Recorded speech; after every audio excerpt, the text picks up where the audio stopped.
Christy Mirack. Christy Ann Mirack was a 25-year-old school teacher living in a 3-bedroom townhouse with her female roommate in East Lampeter Township.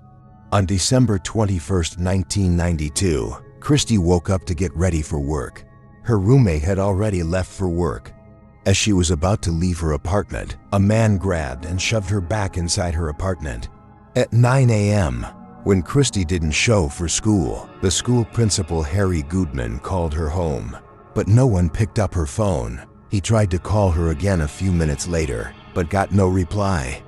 As Christy's home was close to the school, Harry decided to check up on her. When Harry arrived at the house, the door was slightly ajar. When he pushed it open, he found Christy laying dead on the floor. She'd been severely beaten on the head and the neck, strangled by hands and clothing, and sexually assaulted. He immediately notified the police. Police determined her time of death between 7 a.m. when her roommate left for work and 7:45 a.m. when she usually left for work.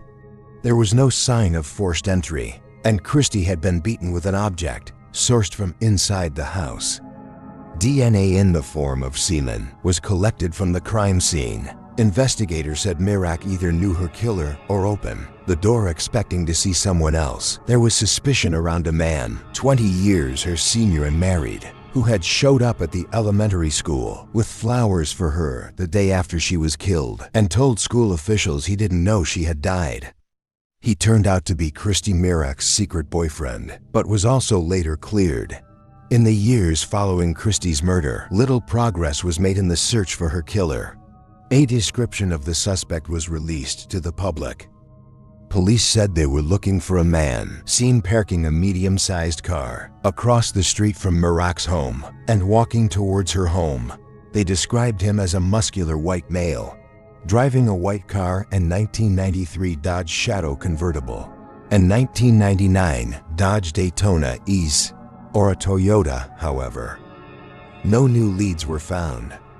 The police interviewed over 15 different suspects, but found no leads. About 60 men were eliminated as suspects using forensic testing. 25 years after the case went cold, in March of 2017, police decided to send the semen samples found at the crime scene to Parabon Nano Labs, a company specializing in DNA phenotyping, which is a technology used to predict an individual's appearance based on their DNA sequence. By November of 2017, Parabon had produced approximate images of what Christy's killer would have looked like at ages 25, 45, and 55. According to the laboratory findings, the killer was likely 3/4 Caucasian and 1/4 Latino, with fair skin and brown or hazel eyes and brown or black hair. The sketch was circulated in Lancaster County, but the police could not find any clues regarding the killer. Then in 2018, Parabon submitted the DNA sequence recovered from the crime scene to the database GEDmatch, which compares DNA sequences to find possible relatives and ancestors of an individual. In May of 2018, Parabon notified investigators that they had found a highly significant match to the DNA sequence on the GEDmatch database. The individual whose DNA match was likely to be a relative of Christy Mirack's killer. Investigators soon zeroed in on 49-year-old Raymond Rowe, who lived just 4 miles from where Christy had lived at the time of her murder and would have been 24 years old in 1992. Rowe was a father who had been married 4 times and was a regular churchgoer. He was also a DJ at both small and large clubs and was a minor celebrity in Lancaster County. He went by the name DJ Freeze and was the owner of his own company, Freeze Entertainment. He also ran his own DJ school and DJ equipment rental store. On May 31st, Raymond Rowe was DJing at a local school dance. Investigators went undercover at the function, and once the event came to an end, Rowe threw away a water bottle and a piece of chewing gum, which investigators retrieved. The items were collected and rushed to a state police crime lab for DNA testing. It was later found that the DNA and the objects matched the DNA found at the crime scene. On June 25, 2018, Raymond Rowe was arrested and sent to jail. Raymond Rowe eventually admitted he raped, strangled, and killed Christy Mirack on December 21, 1992, but he did not explain why. Neither have prosecutors. Rowe pleaded guilty to first-degree murder, rape, and burglary. He was sentenced to life in prison, without the possibility of parole. Arlis Perry. Arlis Perry was a 19-year-old woman from Bismarck, North Dakota, who moved to Stanford, California to live with her husband Bruce Perry, a sophomore student at Stanford University. On the night of October 12, 1974, Arlis and Bruce got into a small argument about their car's tire pressure while walking around campus. Arlis decided that she wanted to be alone for a while and walked to the Stanford Memorial Church by herself. She went into the church shortly before midnight. According to the security guard Crawford, he closed the church a little after midnight. Crawford told investigators that he found all the doors locked when he later checked the church at around 2 a.m. Bruce, meanwhile, was starting to get worried. Our list still hadn't come back yet. After driving around campus looking for her, Bruce called the police at 3 a.m. They checked the church, but found the doors were still locked. At around 5:45 a.m., when Crawford came to open the church, he saw that the door on the west side of the church was open. It had been forced from the inside. As he walked inside, he discovered Arlis's body under a pew. She was laying on her back, naked from the waist down with her legs spread apart. Her trousers had been removed and reportedly laid on top of her legs, in reverse to the way that they'd normally be worn. She hadn't been raped, but she had been sexually assaulted with a candlestick. Another candlestick was pushed in between her breasts. Her death was caused by blows to the back of her head, with an ice pick which was found lodged into her skull. A palm print was found on one of the candles, and traces of semen was discovered on a kneeling pillow. 7 people, including Arlis and the guard, entered the building that evening, but only 6 were identified. Because of the location of the murder and the strange position of Arlis's body, some suggested she was killed as part of a satanic ritual. Journalist Maury Terry, in his 1987 book, The Ultimate Evil, theorized that an associate of the serial killer, David Berkowitz, the infamous son of Sam, was the murderer in 1979. Berkowitz sent a book to the authorities in the North Dakota area in which, in the margin, he reported to have scrawled, "Arlis Perry hunted, stalked, slain," followed to California Stanford University. While behind bars, Berkowitz claimed that he joined a satanic cult in 1975 and that he'd killed in collaboration with other members, at least one of whom hailed from North Dakota. However, investigators interviewed him in prison and said he had nothing to contribute. Arlis's husband Bruce was also cleared.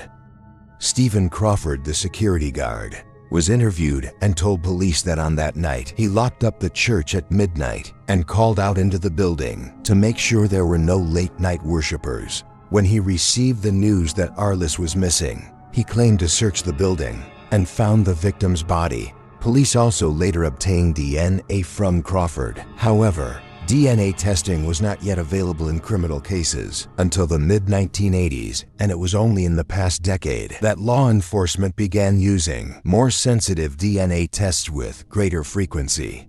The case remained open and active for many years and was never officially closed. In recent months and years, with recent advances in DNA technology, police were able to make a link between Crawford and the murder. Crawford was brought in for a series of interviews. Over 4 decades later, soon, the DNA evidence became conclusive, enough to obtain a search warrant of Crawford's San Jose apartment on the morning of June 28, 2018 at about 9:04 a.m. Officers knocked on the apartment door of Stephen Crawford. They made verbal contact with him through the closed door. Then they entered the apartment and saw him with a handgun. The officers retreated when they saw the firearm and heard a single gunshot as Crawford turned the gun on himself, committing suicide. Crawford was pronounced dead at the scene. A search of the man's apartment turned up a rambling suicide note dated 2 years prior, and a copy of The Ultimate Evil, an investigation into a dangerous satanic cult book by Maury Terry, which contained in the first chapter the unsolved case of Arlis Perry, Stephen Crawford, who had been aware of law enforcement's increasing interest in him as a suspect, decided to take the coward's way out instead of facing responsibility for his actions. April Tinsley on April 1, 1980. 8-year-old April Marie Tinsley was playing with some friends in West William Street in Fort Wayne, Indiana. While the kids were playing, it started to rain. April told her friend she was going to retrieve her umbrella, which she just left at another friend's house a couple streets away, and then head back home. This was the last time she was seen alive. When April didn't arrive home for dinner, her mother Janet began to worry. Within an hour, she reported her missing to police. That evening, more than 100 people, including police and civilians, mounted a search for April in the area surrounding her home. However, despite the large amount of investigators and volunteers, they were unable to locate April. While searching the area, one witness reported seeing a man in his 30s driving a light blue pickup truck pull April into the truck and drive away. 3 days later, a jogger discovered a young girl's body in a ditch on DeKalb County Road 68 near Spencerville. She was later identified as April Tinsley. They discovered one of April's shoes about 1,000 feet west of the body. An autopsy was conducted, and it revealed that April had died 2 days before the jogger discovered her body. The cause of death was suffocation, and she had been sexually assaulted. Disturbingly, a sex toy was found not far from the crime scene. Investigators also found DNA that belonged to April's killer at the crime scene. Although this suspect's DNA was found on the victim's body, technology at the time was not advanced enough to find a match. Based on the witness description, a sketch of the killer was distributed in the area, but despite the eyewitness account and the DNA left behind, there were no arrests and the case went cold. 2 years later, in 1990, not far from where April's body had been found, a teenage boy contacted police after discovering some graffiti scrawled in large letters across the door of a barn. The barn was around 10 miles from the site of the crime scene. The chilling message read, "I kill 8-year-old April May Tinsley. I will kill again." The message was allegedly written in 3 different medias, pencil, crayon, and permanent marker, and had many spelling errors. The case went cold again with no new leads for 14 years. Then in the spring of 2004, 16 years after April's death, more harassing and threatening notes with the same spelling errors and handwriting began to appear in different locations around Fort Wayne. The killer had left notes inside mailboxes and on the handlebars of little girls' bicycles. In total, 4 notes were found.